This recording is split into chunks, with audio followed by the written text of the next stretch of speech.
Hey everybody, welcome back to the channel. It's old Pappy back with another one. Thanks for tuning in, and or should I say, welcome for the very first time to my first ever DINO SQUAD video.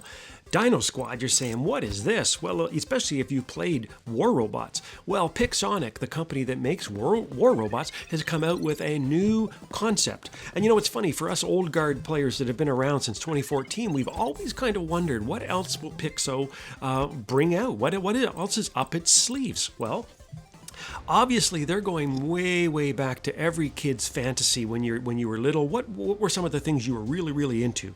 Of course, dinosaurs and sci-fi, right? And so I myself even had toy dinosaurs as a kid, and sometimes I would pretend they had laser beams or I'd pretend they had machine guns, and it was always that kind of cool idea. And of course, in pop culture, you know, you had the Dinobots and other cartoons and TV shows that kind of played with that theme as well. And so Pixo just has announced this. It's in beta. I actually downloaded it literally today, and on your screen, we're just going to kind of go through the game. We're going to kind of go through the setup.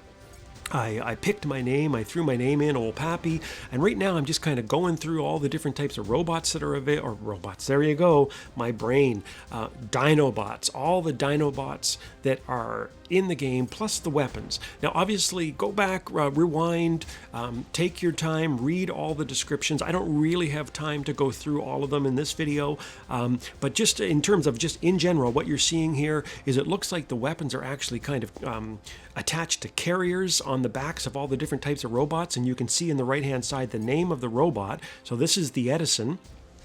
And the Edison carries these chainsaws, or chain guns, I should say.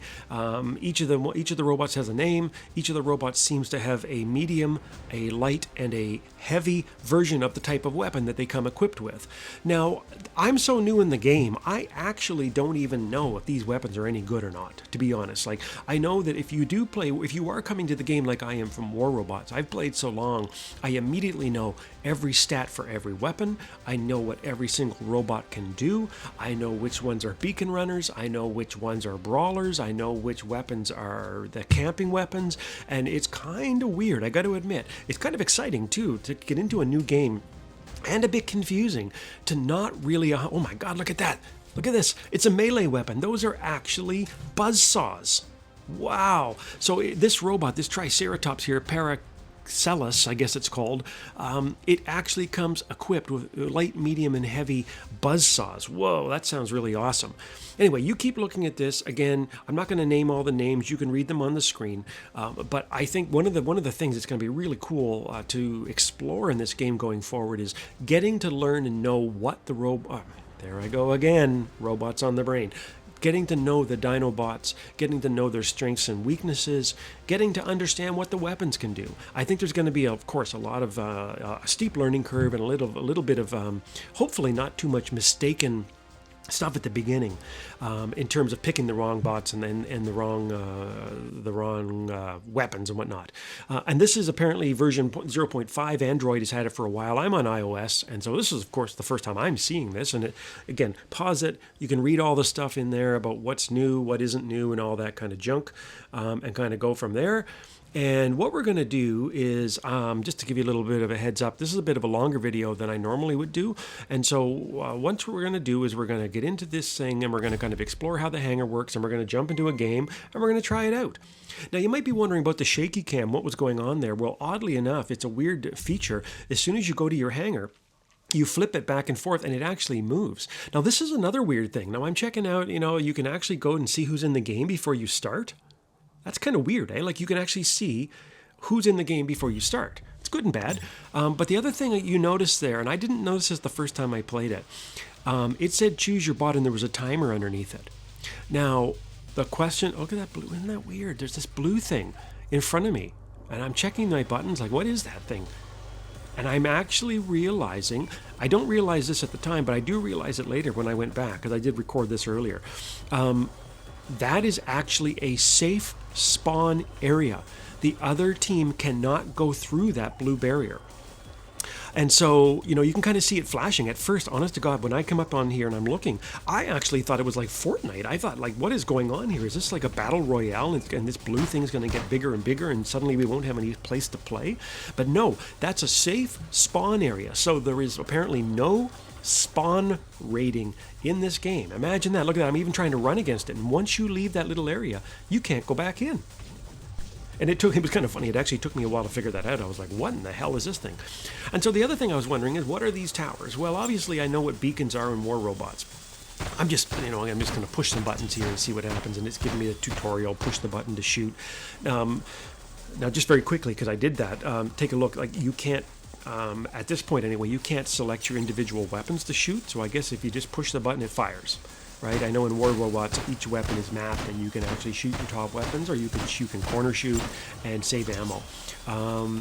The other thing I'm noticing right off the bat, and this will be a bit of a criticism of mine for this game, and it will be my feedback, is that if you notice the vantage point of how we're playing, right? Like, the camera's kind of zooming in a little bit when we go up against the wall or that beacon device there, but it does not...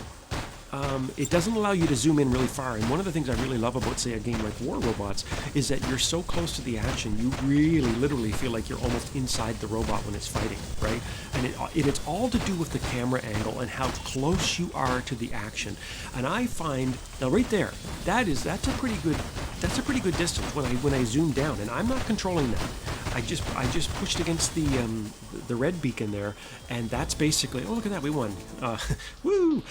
Anyway, you keep watching, go back and rewind if you want to. I just want to talk a little bit about this because I think it's important. To me, that word I'm looking for is called perspective.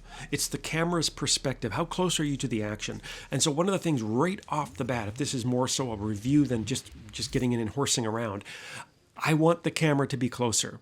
I want to feel like I'm almost on the back of the actual dinosaur riding into battle, and when I'm fighting my enemies, I want to really see the damage I'm inflicting. And so my first review right off the bat is that I think the camera perspective is too far away, too far removed. It makes me feel like I'm just kind of this eye in the sky flying above, watching a bunch of stuff happen to people, as opposed to getting a chance to actually do it myself. Anyway, let's get back into what we're looking at here, and check this out. Look at this. I actually already got a new Dino bot. How? I don't have a clue. I just played a game. It only lasted a couple minutes and the game was over. But bingo bango, look at that. I got a new one. Looks a bit like a duck-billed dinosaur of some sort. It has some, I think this is the sniper dude, and he has some sniper weapons on him. Let's get back into the game again. Let's make sure that we can, get in there and just play another game and just see what happens. And look at this again. Isn't that weird? This is what I want to show you. Choose your dino. There's a timer. There is a timer. So and I'm assuming that they are going weakest to strongest as you move across the board to begin with, right? And so I stopped and I looked at this for a few seconds. I'm like, what is that? And I actually realized this is a unique feature that is not in War Robots. In War Robots, you can jump right into the game and use any bot you want. You can use your strongest, you can use your weakest. Obviously you can select your map here and your spawn points. But this one's interesting because you can, if you are not, how do I put it? If you're in a hurry to use your strongest bot, you actually are not able to do it unless you're willing to spend whatever that currency was to just jump right in with that robot. Interesting concept, eh? I've never really even heard of that before. But so that is almost like a timer, almost like how they do Titans in War Robots, and you have to charge up your Titan. You can't just use it as your first robot on the game. This one, it kind of keeps some robots from you, and as the game progresses, they actually become available. And so let's get into the gameplay here for a second, because you can see those numbers on the screen, and I'm slowly blowing these things up. Well, that took me a few seconds to figure out, like, what the hell is this? Well, you capture beacons by destroying them and then rebuilding them for your team. And when I first ran up to that weird beacon device, I was shooting the side of it and nothing was happening. And I was like, what am I doing? Huh, Pappy, what am I doing wrong? Then I realized it's actually those glowing triangles that you need to destroy. And again, I just show you this. I went back and I'm trying to find a button here, and you're thinking, well, what am I doing? Well, what I was doing there was I was trying to figure out how to switch robots. Because again, if you want to go in war robots, and look at that, the games are over so fast because everybody's just running around and getting the beacons, and the games are actually over before you get a chance to fight. That's another thing I think my feedback for Pixo is going to be, is that the games are ending way too fast, like literally 2 minutes or something like that, and the game is over. Anyway, so when I started bringing up the things on the screen there, I was kind of like, I wanted to try the other robot, right? Because I've already played a game with that little tiny guy. I wanted to try something different. And from what I can see, there's no button yet that allows you to pick another robot in your hangar. Now, maybe I'm going to have to do some more exploring to figure it out. So in this case, you saw what I did. Again, I had to pay a type of currency, and I assume we earn that currency in the game. But I had to pay a type of currency for the privilege of using my tank bot here, whatever the heck this thing's called. I don't even know. I'll have to go back and check myself. But I had to pay to use it, and so I did. But that's another thing I'd say is that you want to be able to just change bots middle of the game, and of course you would probably end up destroying your bot if you did that. But it's something that you want. You need that flexibility. You don't want to just run around a little tiny bot. If you need a tank and all you have is a beacon runner, it's kind of crazy that you actually would end up dying. You have to die in order to pick your next boss. So that's something. Maybe I'm just missing the button here, but that's another thing I would say. So anyway, let's get back into it here. This guy looks just like an old lumbery Joe here, and I keep pushing his special ability. It's just above the shooting button. I don't even know what the weapon's called. It looks like something like a shotgun or something like that, or a machine gun. I think it's a machine gun. You can see it causing damage there. But I'm interested in the special abilities. And so this guy has a big club tail, and when people get close to me, I spin around, give him an old smackaroo here, just like we did back in the old, back home in down by the wharf, in the village I grew up in the fishing village I grew up in. So a guy comes near me, I'm going to give him a little wompity domp bingo. Looks like I missed him there. I'm shooting him with my shotgun, or my machine gun, I guess it is, causing some damage here. I do know that some robots have biting ability. I think that's another ability. Some of them can chomp you, some of them can whap you with their tails. I don't have enough robots yet to know what these other special abilities are. And the other thing I think I would love to see, I just watched it there, I'd love to be able to see the timer to know how long does it take for that thing to recharge. Because right now it didn't really show me, did it? It just kind of recharged on its own, right? Anyway, so let's keep rocking here. Look at this again. We're just destroying them on the beacon bar. So it really is kind of funny a little bit that we're able to win these games so easily. Like, I'm trying to wonder. I do know that some of these guys do have their own names, so I don't think they're bots. Because there are some games you play, of course, where if you're starting out at level 1 like I am, the people you play aren't really real. They're just bots, and maybe some of them are. I can't imagine there's a lot of people playing yet because it literally got downloaded today. Hey, look at that. 3 wins in a row. Looks like I must be the best player on earth, eh?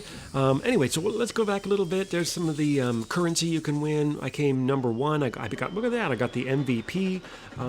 Didn't feel like I did too much, but I guess that's just me. Now, we're going to go in here and just, do I like the game? Yes, I do. I'm not going to rate it because I'm lazy. I'll do it some other time. And the last little bit of the video here, again, I'm just kind of following the prompts because this is my literal first time playing, and it's now telling me that I am starting to earn all these things. So I think I'm earning module slots here, and I'm earning other stuff. And again, one of the things I like but I don't like when you start a new game is I hate feeling confused. I don't know why I just earned a module slot. I've only played 3 games and each of them lasted 1 minute and 50 seconds. But anyway, this is the beta. And so I got these modules and I immediately got this one. And I don't know enough about the game yet to be able to tell you exactly 100% whether this is a good module, it's a bad module. I'm not sure. I'm just following the game and saying, sure, whatever, give me the module, and this is what it does, attack charge. Now, one of the things I was a bit confused about, and this is coming up, I'm going to have to pay more attention, is now it's telling me to combine a module with another module to make it a stronger module, or something like that. 100% not sure. It says combine charges, sure, why not? It's going to make it stronger. I'm sure there must be some sort of cost to this. So anyway, there's a lot to think about when it comes to this game. a lot to learn. So I'm eager, I'm excited. I think it has some really, really great potential. However, I think what I'm going to suggest, if I need to make some suggestions, are I want to see a different perspective from the camera angle. I want to be closer to the action. That's number one. Number two, I think the games are over way too fast, and I'm not sure why they are yet. Maybe the beacon bar moves too fast. If anybody here is a player from way back when, there was a moment where Pixonic actually slowed down the beacon bars in War Robots years ago because of that exact same reason. The games were over too fast. So I think if we just kind of tweak those two things, everything else I can figure out on my own, and I think you can too. Bottom line, I think it has a lot of great potential, but if you want to get in and play the game, get on the test server with it or whatever, this test app, now's our chance to actually mold the game into something we truly want to play. So I look at it as constructive criticism, positive criticism. I want the game to succeed. Hopefully you guys too, and hopefully you liked my video. Again, make sure you go back and pause it at every step of the way. I don't have time to explain it all. Hopefully I haven't rambled too much, and if you like what you saw, please keep glued to the old Pappy channel. I'm going to be doing DINO SQUAD videos and War Robot videos into the future. I love the support anybody can give me. If you like my videos, if you hate my videos, drop me a line in the comments section. If you do like it, please hit the like and the share. Tell your friends. And until next time, have fun out there. See you on the battlefield. DINO SQUAD and War Robots. Looking forward to it. Take care.